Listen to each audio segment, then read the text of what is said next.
الحمدللہ رب العالمین والصلاة والسلام علی اشرف الخلق وخاتم النبیین نبینا محمد وعلی آلہ واصحابہ اجمعین، اما بعد۔ علم فقہ، جیسا کہ ہم پڑھ چکے ہیں کہ ایک اشرف، ایک افضل اور بہترین اور عمدہ اور مفید علوم میں سے ایک علم ہے،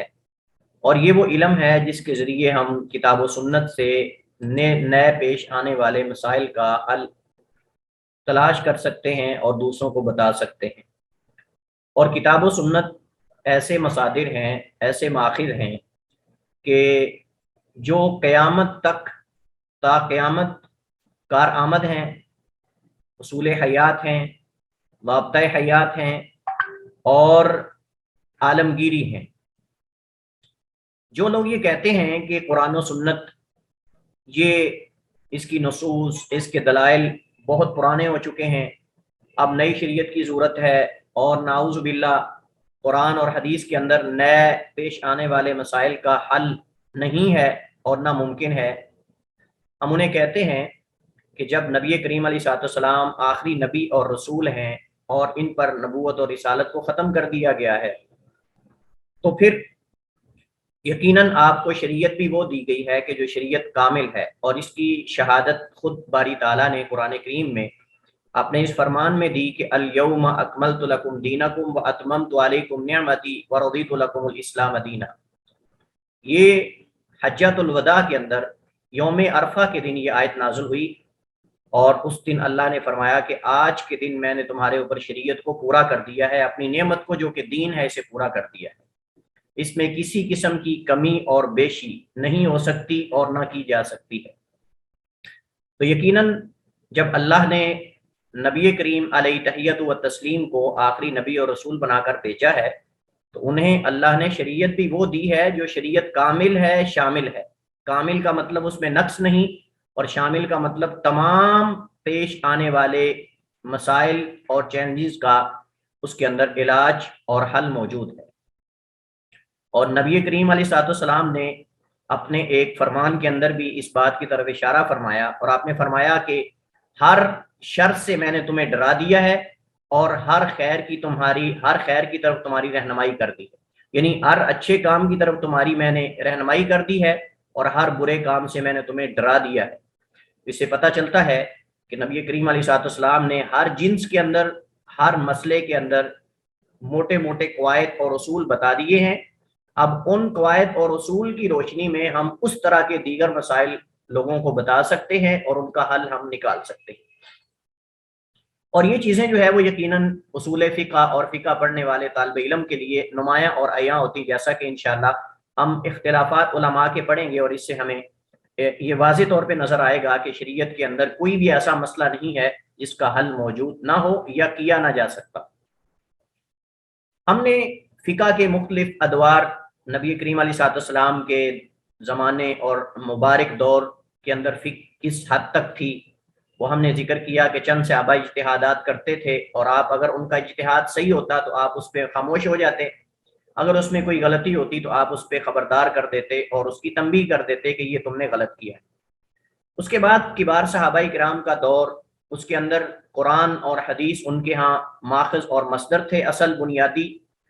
بنیادی چیزیں تھیں۔ اس کے بعد صحابہ کرام کو اکٹھا کر کے ایک مجلس شورا بنائی گئی، کوئی نیا مسئلہ پیش آتا تو ان کے سامنے رکھا جاتا، اگر حدیث میں اس کا حل نہ ہوتا تو وہ قرآن و حدیث پہ غور و فکر کر کے اس کا حل نکالتے اور اس پہ متفق ہو جاتے اور قیاس بھی کر لیتے تھے۔ اس کے بعد صغار صحابہ کرام، یعنی جو کم عمر صحابہ تھے، ان کا اور کبار تابعین کا زمانہ آتا ہے، پھر جو تبع تابعین ہیں، ائمہ اعظام ہیں، اور دیگر لوگوں کا زمانہ آتا ہے، پھر آخری دور ہم نے عہد جمود اور عہد تقلید پڑھا کہ تقلید کا آغاز کیسے ہوا۔ آج جو ہمارا موضوع اختلاف فقہا ہے، فقہا میں جو اختلاف ہوتا ہے، یعنی آپ ایک مسئلے میں پڑھتے ہیں امام مالک اور کہہ رہے ہیں، امام شافعی اور کہہ رہے ہیں، امام احمد کی اور رائے ہے، بسا اوقات تین ایک طرف ہوتے ہیں، چاروں اماموں میں سے ایک طرف ہوتے ہیں، بسا اوقات دو ایک طرف ہوتے ہیں، دو ایک طرف ہوتے ہیں، بعض ایک طرف، دوسری طرف۔ یہ جو ان کی ایک ہی مسئلے کے اندر مختلف آراء ہمیں سننے کو پڑھنے کو ملتی ہیں، اس کے اسباب اصل بیسیکلی بنیادی طور پہ کیا ہے؟ اور میں آپ کو بتاؤں کہ جو بندہ فقہا کے درمیان اختلاف کے اسباب جان لیتا ہے، اس کے دل میں کسی بھی امام کے بارے میں نفرت اور قدورت اور حسد اور بغض پیدا نہیں ہوگا، چونکہ اس کو پتا ہے کہ جن اسباب اور جن وجوہات کی بنا پر انہوں نے اختلاف کیا ہے اس میں وہ معذور تھے اور ان کے اختلاف کی کوئی وجہ اور ریزن تھی، ایسے کوئی بے جا طور پہ انہوں نے اختلاف نہیں کیا۔ اختلاف کے کچھ ایسے اسباب ہوتے ہیں، جیسے ہمارے ایک چیز کے اندر کوئی سیدھا دیکھ رہا ہوتا ہے، کوئی الٹا دیکھ رہا ہوتا ہے، تو اس میں ایک اور رائے پیش کر رہا ہوتا ہے، دوسرا اور رائے پیش کر رہا ہوتا ہے، لیکن اس چیز کے اندر حقیقت جو ہے وہ اور ہوتی ہے۔ تو اس میں اختلاف کے اسباب، پہلی بات تو یہ ہے کہ نبی کریم علیہ الصلوۃ والسلام کا جو مبارک دور تھا اس دور کے اندر اختلاف نہیں ہوا۔ اللہ کے نبی کا وجود اس امت کے لیے باعث برکت تھا، اور اس دور کے اندر اختلاف بالکل نہ ہونے کے برابر تھا، بلکہ اگر کہیں صحابہ میں آپس میں کوئی ایک دو ایسے واقعات ملتے ہیں کہ ان کا کسی مسئلے میں اختلاف ہوا ہے، جیسے کہ قرات کے مسئلے کے اندر حضرت عبداللہ بن مسعود غالباً رضی اللہ تعالیٰ عنہ یا کسی صحابی سے حضرت عمر نے قرات سنی، وہ قرات جو حضرت عمر نہیں جانتے تھے، انہوں نے کہا تم قرآن غلط پڑھ رہے ہو، اللہ کے نبی کے پاس لے کے چلے گئے، تو نبی کریم علیہ الصلوۃ والسلام نے حضرت عمر کو کہا تم پڑھو، اور ان کو کہا تم بھی پڑھو، تو آپ نے فرمایا کہ دونوں کی قرات ٹھیک ہے، وہ اور قرات پڑھ رہے تھے اور وہ اور پڑھ رہے تھے، چونکہ نبی کریم علیہ السلام نے فرمایا انزل القرآن والا سبعۃ احرف، قرآن کریم کو 7 لہجوں اور 7 جو ہے وہ قرات میں اتارا گیا۔ حضرت عمر کو دوسری قرات کا علم نہیں تھا، تو جب ان کو بتا دیا گیا تو وہ خاموش ہو گئے۔ اسی طرح اگر کوئی وفد آتا نبی کریم علیہ الصلوۃ والسلام کے پاس، تو ان کے امیر بنانے میں بسا اوقات اللہ کے نبی صحابہ سے رائے لیتے تھے، صحابہ کرام سے۔ مثلا جب وفد بنو تمیم آئے اللہ کے نبی علیہ الصلوۃ والسلام کے پاس، تو بنو تمیم نے کہا، تمیم قبیلے کے لوگوں نے، کہ ہمارا کوئی امیر بنا دیجئے۔ اللہ کے نبی علیہ السلام نے، حضرت ابو بکر بھی بیٹھے ہوئے تھے، حضرت عمر بھی بیٹھے ہوئے تھے، ان سے مشورہ لیا۔ حضرت ابو بکر رضی اللہ تعالی عنہ انہوں نے کسی اور آدمی کا نام تجویز کیا، اور حضرت عمر نے کسی اور کا نام بتایا۔ اس پر ان کی آپس میں تھوڑی جو ہے وہ مطلب آوازیں بلند ہوئیں اور اختلاف ہو گیا۔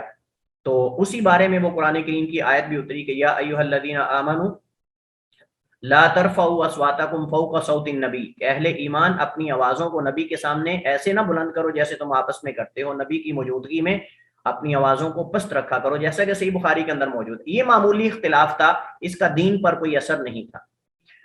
نبی کریم علیہ الصلوۃ والسلام کی وفات کے بعد سب سے پہلا مسئلہ جو صحابہ کرام کو درپیش ہوا، جس میں ان کا اختلاف ہوا، وہ نبی کریم علیہ الصلوۃ والسلام کے دفن اور کفن کا مسئلہ تھا۔ اب صحابہ کرام نے یہ اس پہ مطلب کہ ان میں ایک مسئلہ مشکل پیش آئی کہ کیا نبی کریم علیہ السلام کو آپ کے کپڑوں میں ہی دفن کر دیا جائے، یا آپ صلی اللہ علیہ وسلم کو جو ہے وہ کفن پہنایا جائے۔ اس چیز میں اختلاف ہوا، کپڑے اتار کر غسل دیا جائے یا کپڑوں کے اندر غسل دیا جائے۔ پھر آپ کو دفن کرنے کا مسئلہ پیش آیا کہ دفن آپ کو کہاں کیا جائے، آپ کی وراثت کا مسئلہ پیش آیا۔ تو حضرت ابوبکر رضی اللہ تعالیٰ عنہ نے بتایا کہ نبی جو ہے جہاں فوت ہوتا ہے اسے وہاں ہی دفن کیا جاتا ہے۔ اور پھر انہوں نے یہ بتایا کہ نبی کریم علیہ السلام سے میں نے سنا ہے کہ اللہ کے نبی نے فرمایا کہ ہم انبیاء کی جماعت جو ہیں وہ اپنے پیچھے ترکہ جو چھوڑتے ہیں وہ اللہ کے لیے ہوتا ہے، فی سبیل اللہ اس کو ہوتا ہے، وہ ہم اپنی اولادوں کو اس کا وارث نہیں بناتے۔ انبیاء کسی کو وارث نہیں بناتے، ان کا چھوڑا ہوا مال فی سبیل اللہ اللہ کی راہ میں وقف ہوتا ہے۔ تو اس طرح کے واقعات جیسا کہ آپ جانتے ہیں یہ معمولی اختلافات تھے جو صحابہ کرام کے نبی علیہ السلام کی وفات کے فوراً بعد شروع ہو گئے تھے، اور اصل میں فریقین کا حق تک پہنچنا مقصود ہوتا تھا۔ یعنی اگر ان کا اختلاف ہوتا تھا تو ان کا اختلاف کرنے کی اصل ان کی ریزن اور وجہ حق تک پہنچنا ہوتی تھی کہ ہم حق تک کیسے پہنچ سکتے، یعنی ان میں سے کسی کا دوسرے پر غلبہ حاصل کرنا یا دوسرے کو زیر کرنا، دوسرے کو پست کرنا، اس کی بے عزتی کرنا، اس کو بدنام کرنا، اس پہ غالب آنا مقصود نہیں ہوتا تھا، بلکہ دونوں کا فریقین کا اس دور کے اندر اختلاف کا اصل مقصد حق تک پہنچنا ہوتا تھا کہ ہم اختلاف کر کے ہو سکتا ہے کسی نتیجے تک پہنچ سکیں، یہ اصل مقصود ہوتا تھا۔ اور یہ اختلاف جو ہے یہ کوئی قابل مذمت نہیں ہے، یہ ہو سکتا ہے اور یہ کوئی اس سے بچا نہیں جا سکتا۔ یہ صحابہ کرام میں بھی ہوا ہے کئی مسائل کے اندر، ہر ایک نے جب اپنی رائے دی اور دلیل دی تو دلیل کے بعد جس کی دلیل زیادہ مضبوط تھی اس کی رائے کو لے لیا جاتا تھا۔ بہرحال یہ صحابہ کرام کے زمانے کی بات کر رہے ہیں، نبی کریم علیہ الصلوۃ والسلام کی وفات کے بعد ہم بات کر رہے تھے فقہا کے مابین اختلاف کے جو اسباب اور وجوہات ہیں وہ کیا ہیں۔ تو یہاں تک بات ہماری پہنچی تھی کہ صحابہ کرام کے زمانے میں نبی کریم علیہ الصلوۃ والسلام کی وفات کے بعد متصل بات جو ہے فوراً بعد کچھ اختلافات ہوئے ہیں، لیکن کوئی اتنے بڑے اختلافات نہیں تھے. نبی کریم علیہ السلام کے غسل کے وقت کپڑے اتارنے کا مسئلہ، نبی کریم علیہ السلام کے دفن کرنے کا مسئلہ، آپ کی قبر کیسی کھودنی چاہیے، یہ مسئلہ پیش آیا کہ کیا لاحت قبر ہونی چاہیے، شق ہونی چاہیے. آپ جانتے ہیں کہ قبر کی دو قسمیں ہیں، ایک لحد ہے اور ایک شق ہے. اور لاحد کا مطلب یہ ہوتا ہے کہ جو قبر سیدھی کھود کر آگے کی طرف سے نیچے دوبارہ پھر کھودی جاتی ہے. اور شق کا مطلب بالکل سیدھی قبر جو ہوتی ہے جس کے اندر دوبارہ دوسرا گڑھا نہیں بنایا جاتا، اس کو شق کہتے ہیں. تو آیا نبی علیہ السلام کے لیے لاحد قبر زیادہ افضل ہے یا شق؟ اس میں اور کئی معمولی اختلافات، اسی طرح خلافت کے مسئلے کے اندر ایک معمولی سا اختلاف ہوا. اس کے بعد سب صحابہ کرام ابو بکر رضی اللہ تعالی عنہ کی فضیلت اور ان کے مقام اور ان کے مرتبے کے واضح ہونے کی وجہ سے اور نبی کریم علیہ السلام کی موجودگی میں ان کی امامت کروانے کی وجہ سے ان کو منتخب کیا گیا. اور اس پر تمام صحابہ کرام نے بالاتفاق جو ہے وہ بیعت ان کی رضی اللہ تعالی عنہم اجمعین. عموماً جب ہم اختلاف کی بات کرتے ہیں، جو ہمارا موضوع یہاں ہے فقہ کے اندر، یہ اختلاف ایسا ہے کہ جو لازمی نتیجہ ہے انسان کے انسان ہونے کا، یعنی ایک انسان ہونے کے ناطے سے ایک ہی چیز کے اندر اختلاف ہو سکتا ہے، یہ کوئی بعید بات نہیں ہے. اصل اختلاف قابل ملامت اور مذموم اور غلط کون سا اختلاف ہے کہ جس میں اصل مقصود اپنے مسلک کو، اپنے امام کی بات کو، اپنی کسی رائے کو دوسرے کے اندر ٹھونسنا مقصود ہو کہ میرا مسلک حق ہے، میرا امام صحیح کہتا ہے، میری بات ہی حتمی ہے، دوسرے کی بات کبھی حتمی نہیں ہو سکتی. یہ اصل مضموم ہے. اور ہمارے ہاں اصل جو اختلافات ہوتے ہیں وہ اس نوعیت کے ہوتے ہیں کہ ہم میں سے ہر شخص جو ہے وہ اپنے بڑے کی، اپنے امام کی، اپنے قریبی کی اپنی رائے کو دوسروں میں ٹھونسنے کی کوشش کرتا ہے. آپ کا کام ہے حق کو بیان کرنا، آپ کا کام حق کو بیان کرنا ہے، نہ کہ حق دوسروں کے اندر مسلط کرنا. نبی کریم علیہ السلام دوسروں کو دین کی تبلیغ کرتے تھے لیکن زبردستی ان کے اندر حق کو نہیں ٹھونستے تھے. اگر آپ کو لگ رہا ہے کہ آپ کا مد مقابل، آپ کا ساتھی حق پر نہیں ہے تو آپ اس کو حکمت عملی سے اچھے طریقے سے اس کے لیے حق کو بیان کریں. لیکن یہ قطعاً بھی اس کا مطلب نہیں ہے کہ آپ اس کے اندر حق کو ٹھونسنے کی کوشش کریں، اس کو حق پر مجبور کریں. آپ کا کام ہے حق کو بیان کر دینا، اپنی دلائل دیں،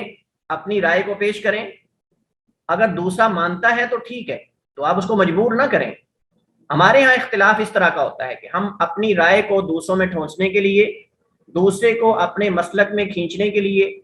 اپنے امام کی بات منوانے کے لیے، اپنے بڑے کی بات منوانے کے لیے ہم اس کو مجبور کرتے ہیں. جب تک وہ مان نہ لے ہم اس کے جانی دشمن بن جاتے ہیں.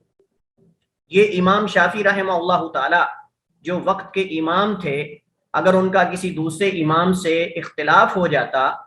کسی مسئلے میں امام شافعی کی رائے اور ہوتی، مد مقابل کی رائے اور ہوتی، تو جب مجلس ختم ہوتی، اختلاف مطلب کسی اگر مسئلے پہ وہ متفق نہ ہو پاتے تو امام شافعی رحمۃ اللہ علیہ اس کا ہاتھ تھام کر اس کو کہتے کہ آئیں ہم گلے مل لیں، آئیں ہم گلے مل لیں. کیا ہوا کہ ہم رائے میں ایک دوسرے کے ساتھ متفق نہیں ہو سکے، ہم اسلام میں تو بھائی ہیں. یہ امام شافعی کا واقعہ ہے. امام شافعی جب کسی سے اختلاف کرتے رائے میں، ان کی رائے اور ہوتی، ان کی رائے اور ہوتی، تو آخر میں اس کو گلے لگا لیتے، اس سے مصافحہ کرتے کہ آئیں ہم مل لیں. اگر ہم رائے میں متفق نہیں ہو سکے تو ہم اسلام تو ہمارا ایک ہے، مذہب تو ہمارا ایک ہے. اسلام میں ہمارا اس رائے میں اختلاف ہونے سے ہمارا بھائی چارہ تو ختم نہیں ہو گیا. تو امام شافعی رحمہ اللہ تعالی اپنے مد مقابل، اپنے جو جس سے مناظرہ کر رہے ہوتے تھے، اس کا ہاتھ پکڑ کر اس کو گلے لگا لیتے تھے اور کہتے کہ کیا ہوا کہ ہم رائے میں متفق نہیں ہو سکے، اسلام میں تو ہم متفق ہیں، مذہب میں تو ایک ہیں، دین میں تو ایک ہے، نبی میں تو ایک ہے، رسول میں تو ایک ہے. ہمارا نبی، ہمارا رسول، ہمارا اللہ، ہمارا دین، مذہب ایک ہے. یہ اصل میں اختلاف ہے جو قابل تعریف ہے. لیکن جہاں جمود ہو، تقلید ہو، مسلکی تعصب ہو، یہ اصل میں جو ہے وہ یہ قابل تعریف نہیں، بلکہ یہ تو امت کو جو ہے وہ امت کا بیڑا غرق کر دینے والا اختلاف ہے. یہ امت کی وحدت کو توڑنے والا ہے، امت کی اتحاد کا دشمن ہے. اور امت کی تخریب کاری کرنے کا ذریعہ اور سبب ہے، جو کہ وَالْعِيَاذُ بِاللَّهِ وَلَا حَوْلَ وَلَا قُوَّةَ إِلَّا بِاللَّهِ ہمارے اندر بکثرت اس دور کے اندر موجود ہے۔ اب ہم چلتے ہیں کہ ان آئمہ میں جو اختلافات ہوئے ہیں اس کی اصل وجوہات کیا ہیں۔ تو بنیادی طور پہ 3 چیزیں ہیں جو ان میں اختلاف کی وجوہات بنی۔ ایک لغوی تفاوت، یعنی لغت کے اعتبار سے فرق، یعنی ہو سکتا ہے کہ اس امام کے ہاں وہ اصطلاح یا وہ لفظ اور معنی کے لیے مستعمل ہو، اور دوسرے امام کے ہاں وہ لفظ اور معنی کے لیے مستعمل ہو یا وہ اور معنی کے لیے سمجھ رہے ہوں۔ جیسے ہم نے کہا کہ عربی زبان بہت وسیع زبان، جیسے ہمارے اردو کے اندر مترادف الفاظ ہوتے ہیں، ہم معنی الفاظ کئی ہوتے ہیں، ایسے عربی کے اندر بھی ایک لفظ کے کئی معنی ہوتے ہیں۔ جیسے میں نے آپ کو مثال دی تھی، لفظ عین ہے، عین یا نون، عین یا نون، عین۔ اب عین جو ہے آنکھ کو بھی کہتے ہیں، عین چشمے کو بھی کہتے ہیں، عین پانی کے چشمے کو بھی کہتے ہیں، عین جاسوس کو بھی کہتے ہیں، اور بھی عین الیقین بھی کہتے ہیں۔ تو بہت سارے اس کے معنی ہیں عربی زبان میں۔ تو بسا اوقات لغوی جو تفاوت ہوتا ہے، جو ایک فرق ہوتا ہے، اس وجہ سے بھی اختلاف ہو سکتا ہے، کہ ہو سکتا ہے کہ ایک امام اس سے اور مراد لے رہا ہو، جبکہ عربی میں وہ معنی پایا جاتا ہے۔ اگر آپ اس لفظ کی اصل عربی جا کے دیکھیں، عربی ڈکشنری میں، عربی زبان میں، تو آپ کو وہ واقعی معنی نظر آئیں گے، لیکن آیا یہاں اس کا استعمال درست ہے کہ نہیں، یہ ایک الگ بات ہے۔ اس وجہ سے ان کا آپس میں اختلاف ہوا۔ تو لغوی اعتبار سے مختلف طریقوں سے، مختلف صورتوں سے اختلاف ہو سکتا ہے۔ اصول استنباط مختلف ہو سکتے ہیں، یعنی قرآن و سنت سے مسائل اخذ کرنے کے جو طریقے ہیں یہ مختلف ہو سکتے ہیں۔ جیسے ہم نے بات کی کہ امام مالک رحمہ اللہ تعالیٰ اہل مدینہ کے عمل کو حجت مانتے تھے۔ وہ کہتے ہیں کہ عمل اہل مدینہ جو ہے، جو عمل کر رہے ہیں وہ میرے لیے حجت ہے، یعنی جو میں اہل مدینہ کو کرتے دیکھوں گا وہ میرے لیے حجت ہے، چونکہ یہ صحابہ کی اولادیں ہیں، یہ صحابہ کرام اور تابعین ہیں، اور صحابہ کرام سے انہوں نے سیکھا ہے، انہوں نے نبی علیہ السلام سے سیکھا ہے، اور نبی کریم کا زمانہ بالکل قریب ہے، لہٰذا اہل مدینہ جو کام کرتے ہیں مدینہ کے لوگ، وہ میرے لیے حجت ہے۔ اب دیگر علماء ان کی موافقت نہیں کرتے تھے، وہ کہتے کہ جیسے نبی کریم علیہ السلام کے زمانے میں بعض صحابہ کرام مطلب مسئلے کو سمجھنے میں ان سے مسٹیک ہو جاتی تھی، ایسے اس کے بعد بھی ان کی اولادوں میں بھی تو ہو سکتا ہے، اور ضروری نہیں ہے۔ صحابہ کرام کے زمانے میں مدینہ سے ہی وہ لوگ نکلے ہیں جو حضرت عثمان کو شہید کرنے والے ہیں، جو خارجی ہیں وہ مدینہ سے بہت سارے لوگ نکل کے باہر گئے، تو ضروری نہیں ہے کہ مدینہ کے اندر سارے اہل حق ہی ہوں۔ تو اس وجہ سے اہل مدینہ کے عمل کو آپ حجت بنا رہے ہیں، یہ آپ کا اپنا ذاتی اصول ہو سکتا ہے، لیکن ہم اس کو تسلیم نہیں کریں گے، ہم اس کو کتاب و سنت پر پیش کریں گے۔ جو کتاب و سنت پر کے مطابق صحابہ کرام خلفائے راشدین کے طریقے کے مطابق ہوگا اس کو ہم لیں گے، جو اس کے مخالف ہوگا اس کو ہم نہیں لیں گے، چاہے اہل مدینہ کا عمل کیوں نہ ہو۔ اگر ہم اہل مدینہ کے عمل کو حجت بنائیں گے تو آج تو وہاں ایسے کام کیے جا رہے ہیں نعوذ باللہ کہ جو اسلام کے اندر ان کا وجود بھی نہیں ہے، تو کیا ہم یہ کہیں گے کہ وہ اہل مدینہ کا عمل حجت ہے؟ یعنی اہل مدینہ کے اندر بہت سارے لوگ ایسے ہیں جو باہر سے وہاں مطلب اصل عرب ہیں ہی نہیں، تو اس طرح کے کئی اور مسائل ہیں، تو ہم کہیں کہ اہل مدینہ کا عمل حجت ہے۔ تو یہ ایک میں آپ کو مثال دے رہا ہوں، یعنی جو ائمہ نے اپنے اپنے اصول بنائے کتاب و سنت سے مسائل اخذ کرنے کے، ہو سکتا ہے کہ ایک امام دوسرے امام کی ان اصولوں میں موافقت نہ کرے، وہ کہے کہ ٹھیک ہے تمہارے اپنے اصول ہیں لیکن میں ان سب میں متفق نہیں ہو سکتا آپ کے ساتھ، ہو سکتا ہے کسی 2-3 اصولوں کے اندر اس میں اختلاف ہو۔ تو جب اصول دونوں کے استنباط کے کتاب و سنت سے مسائل نکالنے کے مختلف ہوں تو اختلاف بھی یقینی طور پہ ہوگا۔ یہ اختلاف تو تب نہیں نہ ہوگا جب دونوں کے اصول متفق ہوں، سیم ہوں، لیکن اگر اصول اجتہاد جو ہیں، اصول استنباط اور مسائل اخذ کرنے کے طریقے مختلف ہوں گے تو اختلاف بھی یقینی طور پہ ہوگا۔ تو یہ دوسری وجہ ہو سکتی ہے۔ پہلی لغوی الفاظ کی جو آپس میں ایک دوسرے سے مشارکت ہے اور ایک طرف سے تفاوت ہے، فرق ہے، یہ بھی ہو سکتا ہے، عربی زبان کے اندر بہت وسیع زبان ہے۔ دوسرا اصول اور طریقے مختلف ہو سکتے ہیں۔ تیسرا یعنی اصول اور طریقہ یہ دونوں مختلف چیزیں ہیں۔ اصول استنباط سے مراد قواعد ہیں، اور طریقہ ان قواعد کے ذریعے مسائل کا حل ہے۔ یعنی اصول اور طریقے میں کیا فرق ہے؟ اصول قاعدے ہیں، اصول قاعدے ہیں کہ اگر یہ ہوگا تو اس کا نتیجہ یہ ہوگا، یہ ہوگا تو اس کا نتیجہ یہ ہوگا، اور طریقے کا مطلب وہ جو اصول کو اپلائی کرنا ہے، ان قاعدوں کو اپلائی کرنا ہے کتاب و سنت پر یا ان کے مطابق مسائل، یہ طریقہ ہے۔ تو طریقہ اصولوں کو لاگو کرنا یہ طریقہ ہے، اور اصول قاعدے ہیں کہ یہ قاعدے ہیں، مثلا الیقین لا یزول بالشک، یہ قاعدہ ہے کہ یقین شک کی وجہ سے ہم یقین نہیں چھوڑ سکتے، یعنی ایک چیز حتمی ہے اور ایک چیز میں شک ہے، تو آپ یہ حتمی چیز کو شک کی بنیاد پہ نہیں چھوڑیں گے۔ اب یہ ایک اصول اور قاعدہ علماء نے بنایا ہے، تو مطلب یہ ہے کہ اصول، اور پھر اس کو آگے اپلائی کرنا، کس مسئلے میں کر سکتے ہیں کس میں نہیں، یہ طریقہ ہے۔ تو یہ تین چیزیں بنیادی طور پہ جو علماء اور فقہاء میں اختلاف کی وجہ بنی، اور اس وجہ سے آپ کو بعض مسائل کے اندر مختلف آراء نظر آتی ہیں، ایک امام اور کچھ کہہ رہا ہوتا ہے، دوسرا اس کو اور کچھ کہہ رہا ہوتا ہے، تیسرا اور۔ اگر ہم اس کی ڈیٹیل اور تفصیل میں جائیں تو لفظی اشتراک، جیسے ہم نے پہلے بھی اس کی مثال پڑھی تھی، جیسے کہ قرآن کریم میں اللہ تعالیٰ فرماتا ہے والمطلقات یتربصن بانفسہن ثلاثۃ قروء، والمطلقات یتربصن بانفسہن ثلاثۃ قروء، کہ جو طلاق یافتہ عورتیں ہیں وہ اپنے آپ کو 3 قروء تک روک کر رکھیں۔ قروء جیسا کہ آپ دیکھ رہے ہیں، قاف را واو حمزہ، قروء۔ اب قر جو ہے قروء، اس سے عربی زبان میں کیا مراد ہے؟ اب دونوں معنی کے لیے آتا ہے، حیض کے لیے بھی طہر کے لیے بھی۔ اب بعض فقہاء نے اس سے مراد حیض لیا کہ 3 حیض تک وہ انتظار کرے گی، اس کی عدت 3 حیض ہے، اور بعد نے کہا کہ نہیں 3 طہر ہے۔ یہ پہلے اس کی وضاحت میں کر چکا ہوں تفصیل کے ساتھ کہ طہر سے کیا مراد ہے اور حیض سے کیا مراد ہے، اور سارے لوگ تقریباً اس کو جانتے ہیں۔ حقیقت اور مجاز، یعنی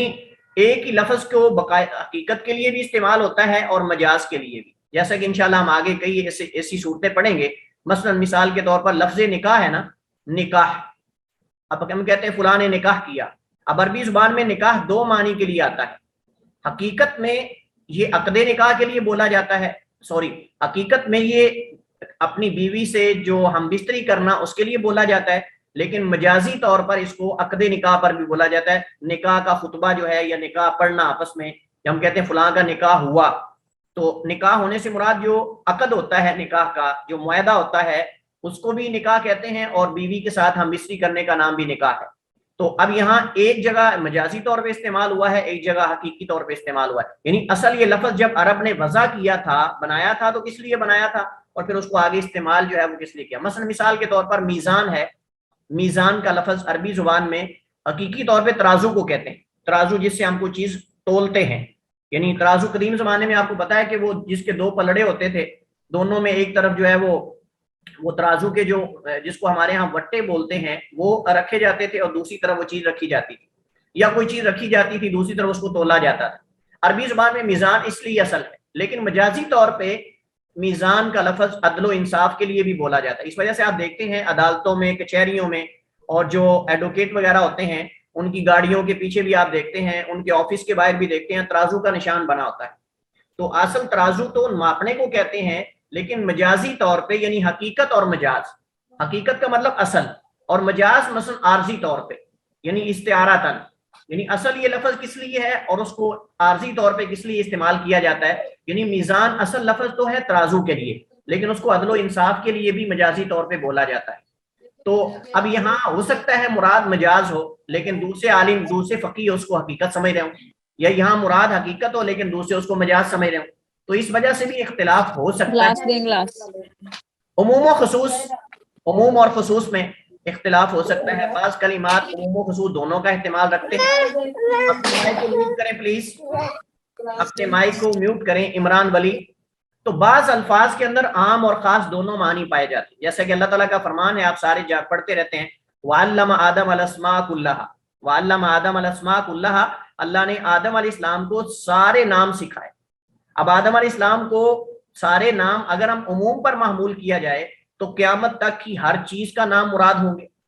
اور اگر خصوص سامنے رکھے تو مراد اللہ تعالیٰ کے نام بھی ہو سکتے ہیں، کائنات کی مختلف اشیاء کے نام بھی ہو سکتے ہیں، جیسا کہ بعض مفسرین کے اقوال ہیں۔ بعض مفسرین کہتے ہیں قیامت تک آنے والی تمام چیزوں کے نام اللہ نے آدم کو سکھا دیے، بعد نے کہا نہیں چند چیزوں کے، سب چیزوں کے نہیں، یعنی عام ہوتا ہے سب، اور خاص یعنی مخصوص۔ جیسے مثلا مثال کے طور پر عموم اور خصوص کی میں مثال آپ کو دوں، آسان مسئلہ آسان کرنے کے لیے، اگر بطور مثال کے فار ایگزامپل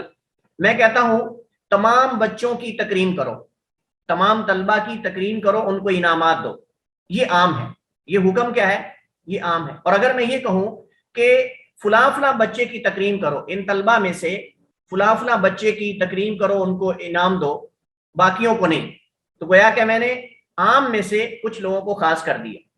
تو یہی بالکل یہاں اپلائی کریں گے ہم، وَعَلَّمَ آدَمَ الْأَسْمَاءَ كُلَّهَا، اللہ نے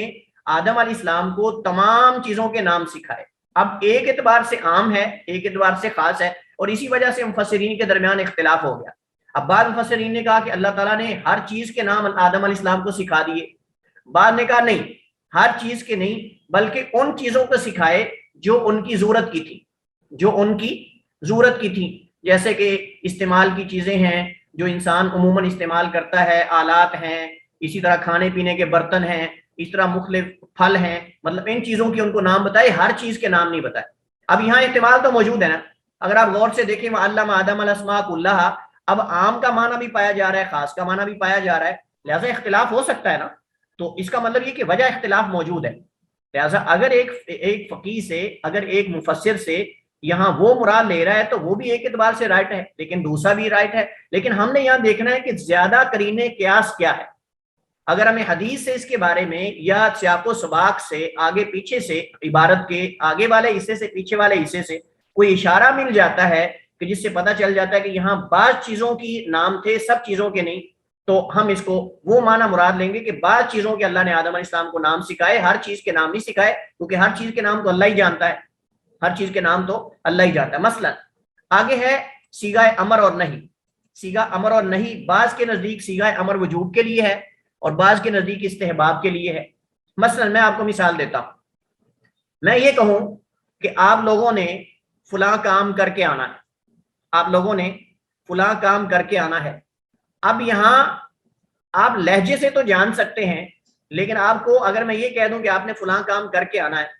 اب اس میں فرق ہے. اگر میں یہ کہوں کہ آپ نے ہر صورت میں یہ کام کر کے آنا ہے, اب دونوں لہجوں میں فرق ہے.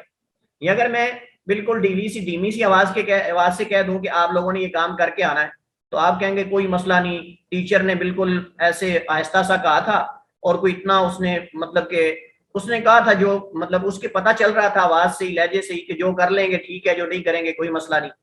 لیکن اگر میں یہ کہوں کہ آپ نے ہر صورت میں یہ کام کر کے آنا ہے, اگر آپ نے نہ کیا تو آپ کو آپ کے نمبر کاٹے جائیں گے. مثلا آپ کہیں گے یار استاد نے, ٹیچر نے ساتھ دھمکی بھی دی ہے, یا ٹیچر نے بڑے زور سے یہ حکم دیا ہے لہٰذا ہمیں کرنا پڑے گا. اب دیکھیں دونوں لہجوں میں فرق ہے, حالانکہ حکم دے رہا ہوں میں, اب حکم کے انداز میں فرق ہو سکتا ہے. اب ہو سکتا ہے کہ آپ میں سے بعض, جب میں یہ کہوں کہ آپ نے اسائنمنٹ لکھ کے آنی ہے یا آپ نے فلاں کام کرنا ہے, ہو سکتا ہے آپ میں سے بعض اس کو سمجھے کہ یہ لازمی ہے, اور بعض کہ نہیں, اگر لکھ لیں تو لکھ لیں گے تو ٹھیک ہے, نہیں لکھیں گے تو کوئی مسئلہ نہیں, یا کام کر لیں گے تو ٹھیک ہے. تو بالکل یہی اللہ تعالیٰ کی جو فرامین ہیں ان کے اندر بھی یہ احتمال موجود ہوتا ہے بعض جگہوں پر. اس وجہ سے مثلا میں آپ کو مثال دیتا ہوں, اللہ تعالیٰ قرآن کریم میں فرماتا ہے وَإِذَا حَلَلْتُمْ فَاصْطَادُوا, وَإِذَا حَلَلْتُمْ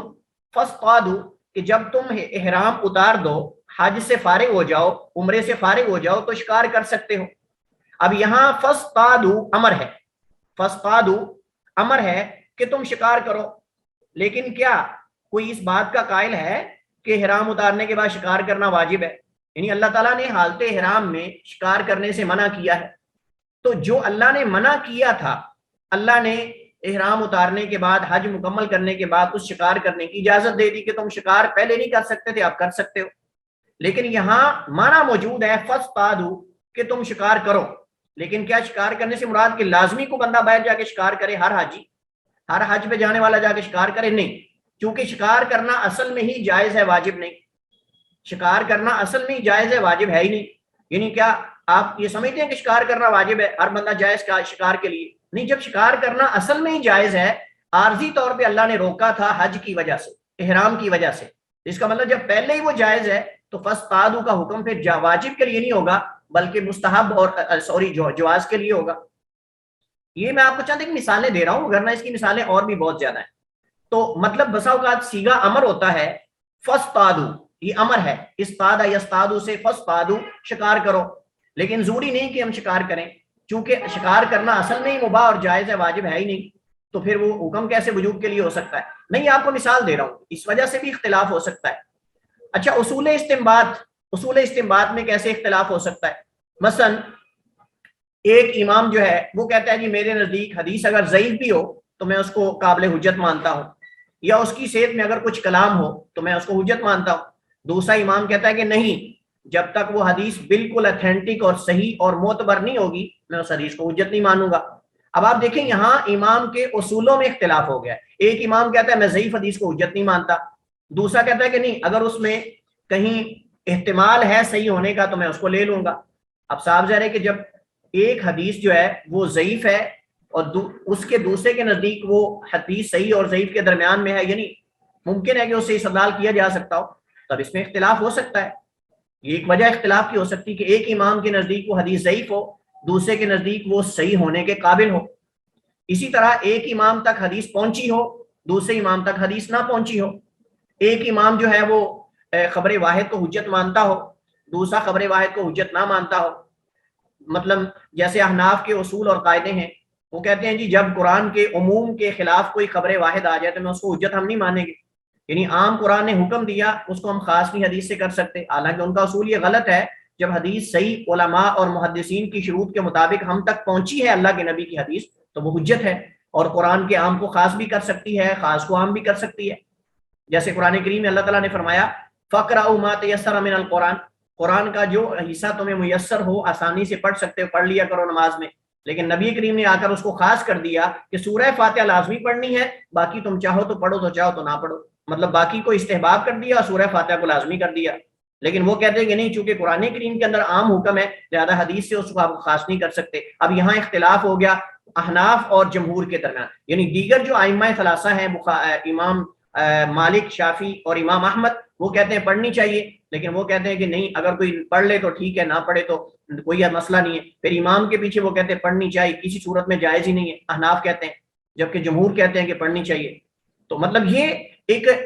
طریقہ اجتہاد اور اصول میں فرق ہو سکتا ہے، اصول ان کے اور ہو سکتے ہیں، ان کے اور ہو سکتے ہیں، جیسا کہ انشاءاللہ ہم جب فقہی مسائل شروع کریں گے نا تو یہ مسئلے تفصیل سے ہمارے سامنے آئیں گے، اور میں آپ کو ساتھ ساتھ بتاؤں گا کہ دیکھیں وہاں ہم نے پڑھا تھا کہ اصول استنباط کی وجہ سے اختلاف ہو سکتا ہے، ان میں تفاوت ہو سکتا ہے، لغت میں وہاں یہ معنی اس کے لیے بھی ہوتا ہے، اس کے لیے بھی ہوتا ہے، اور یہاں یہ وہی اختلاف پایا جا رہا ہے۔ انشاءاللہ یہ جو چیزیں ہم پڑھ رہے ہیں آپ کو دوبارہ عملی طور پہ پریکٹیکلی طور پہ بھی ہم ان کو آگے استعمال کریں گے۔ اقوال صحابہ ہیں، صحابہ کرام کے، آپ صحابہ کرام مقدس شخصیات ہیں، بابرکت شخصیات ہیں اور عظیم شخصیات ہیں۔ اب ان کے اقوال بعض لوگ حجت مانتے ہیں، بعض لوگ حجت نہیں مانتے۔ امام شافعی رحمہ اللہ تعالیٰ جو ہیں ان کے قول کو جو ہے وہ کہتے تھے کہ ہم ان کے قول کو ہر صورت میں حجت نہیں مانیں گے، کچھ ان کی شروط ہیں، جبکہ امام ابو حنیفہ کہتے تھے کہ ہر صورت میں صحابہ کے اقوال حجت ہیں۔ تو اب اس میں بھی ان کا صاف ظاہر ہے کہ جو حجت مانتے ہیں وہ صحابی کے قول کے آنے کی وجہ سے وہ اس کو دوسرے سے مخالفت کر سکتے ہیں، اختلاف کر سکتے ہیں۔ قیاس، بعض علماء قیاس سرے سے استعمال ہی نہیں کرتے تھے، بعض کرتے تھے، بعض بہت زیادہ استعمال کرتے تھے، بعض کم استعمال کرتے، جیسے میں نے آپ کو کل بتایا تھا گزشتہ لیکچر میں، اس سے پہلے میں، کہ امام اب احمد بن حنبل جو ہیں وہ امام شافعی اپنے استاد پہ بسا اوقات تنقید کرتے تھے کہ تم قیاس زیادہ کیوں کرتے ہو، یعنی امام احمد بن حنبل اپنے استاد امام شافعی پر بسا اوقات تنقید کرتے تھے، ان کو ٹوکتے تھے کہ تم زیادہ قیاس کیوں استعمال کرتے ہو۔ اس کا مطلب امام صاحب امام احمد بن حنبل خود اتنا قیاس نہیں کرتے تھے، ایک امام زیادہ قیاس کو استعمال کرتا ہے، دوسرا کم، اور قیاس میں آپ کو بتا چکا ہوں کہ کسی اصلی مسئلے پر دوسرے مسئلے کو قیاس کرنا، وہ کہتے تھے کہ جب اصل موجود ہے تو آپ کو قیاس کرنے کی ضرورت کیا ہے۔ بہرحال طریقہ استنباط میں فرق ہو سکتا ہے، طریقہ استنباط یعنی کتاب و سنت کی بعض نصوص قطعی الدلالہ اور بعض ظنی الدلالہ ہیں، یعنی یہ احناف نے فرق کیا، وہ کہتے ہیں کہ قرآن کی ساری آیات قطعی الدلالہ ہیں، ان میں کسی قسم کا شک و شبے کا احتمال بھی نہیں، اور احادیث کے اندر جو خبر واحد ہیں جو ایک صحابی دوسرے تابعی کو بیان کرتا ہے، تابعی تبع تابعی کو بیان کرتا ہے، یعنی اس میں ایک ایک راوی ہے یا دو دو راوی ہیں مثلا، یا تین تین راوی ہیں، یہ خبر واحد ہے۔ کہتے ہیں کہ خبر واحد جس کو روایت کرنے والا صحابی بھی ایک ہو یا دو یا تین ہو، آگے تبع تابعی، تمام سند کے اندر ایک ایک دو دو صرف روایت کرنے والے ہوں، ایک جماعت نہ ہو، تو وہ اس کے اندر ہو سکتا ہے، احتمال ہے کہ وہ اس کے اندر مطلب کہ غلطی ہو یا کوئی مسئلہ ہو، حالانکہ ایسی بات نہیں۔ دیگر علماء کہتے ہیں کہ بھائی جب صحیح سند سے آپ تک پہنچ گئی ہے، چاہے ایک صحابی بیان کرنے والا ہو، چاہے دو ہو، چاہے تین ہو، برابر ہے۔ البتہ یہ کہ جب زیادہ ہو جائیں گے تو اور اطمینان قلب حاصل ہو جاتا ہے، لیکن آپ یہ کہیں کہ اس میں شک کریں گے، یہ قطعاً بھی درست نہیں، وہ یقینی ہے، یقینی ہے۔ جب حدیث صحیح شروط علماء کی شروط سے ثابت ہے تو وہ یقینی ہے۔ بہرحال یہ بھی ایک اختلاف کی وجہ ہو سکتی ہے، ریزن ہو سکتی ہے۔ آگے کچھ انہوں نے اصولی باتیں ذکر کی ہیں، اجتہاد ہے، مجتہد کون ہوتا ہے، اور یہ انشاءاللہ اصول فقہ میں آپ جو ہے وہ پڑھیں گے، اصول فقہ کی کتاب کے آخری باتیں یہی ہیں، انشاءاللہ وہاں پڑھیں گے چونکہ ہمارا یہ موضوع ہے۔ ہم انشاءاللہ کل سے کتاب الطہارہ سے ہم انشاءاللہ آغاز کریں گے، ہمارا پہلا لیکچر کتاب الطہارہ کا ہوگا اور انتہائی اہم ہوگا،